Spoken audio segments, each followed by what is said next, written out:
বিশ্ববিদ্যালয়ের ছাত্র সংসদের নির্বাচন আর জাতীয় সংসদের নির্বাচন দুটো বিষয় এক নয়। তার কারণ বিশ্ববিদ্যালয়গুলোতে ডাকসু প্রতিনিধি নির্বাচিত হয় ছাত্রদের ভোটের মাধ্যমে, জাতীয় সংসদের প্রতিনিধি নির্বাচিত হয় দেশের সর্বস্তরের মানুষের ভোট প্রদানের মাধ্যমে। ছাত্রছাত্রীদের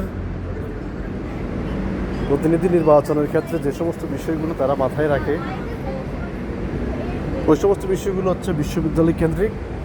এবং জাতীয় সংসদের যে নির্বাচন, সেই ক্ষেত্রে সাধারণ মানুষগুলো তাদের প্রতিনিধি নির্বাচন করার ক্ষেত্রে তারা সেই সমস্ত বিষয়গুলো মাথায় রাখবে যেগুলো একটা রাষ্ট্র গঠনে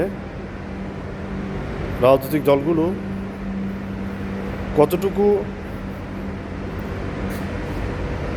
কার্যকরী ভূমিকা রাখতে পারে বাংলাদেশকে বা রাষ্ট্রকে একটি স্থিতিশীল, জনগণের জন্য নিরাপদ এবং জনগণের যে সমস্ত মৌলিক অধিকারগুলো রয়েছে সেই সমস্ত বিষয়গুলো যে সমস্ত রাজনৈতিক দলগুলো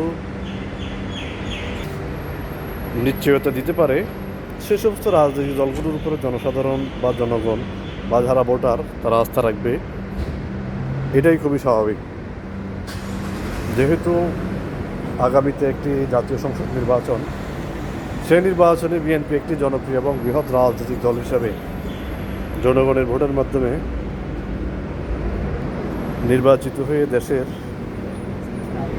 প্রতিনিধিত্ব করবে বাংলাদেশের মানুষ এবং বিএনপি তৃণমূলও এমনটাই আশা করে।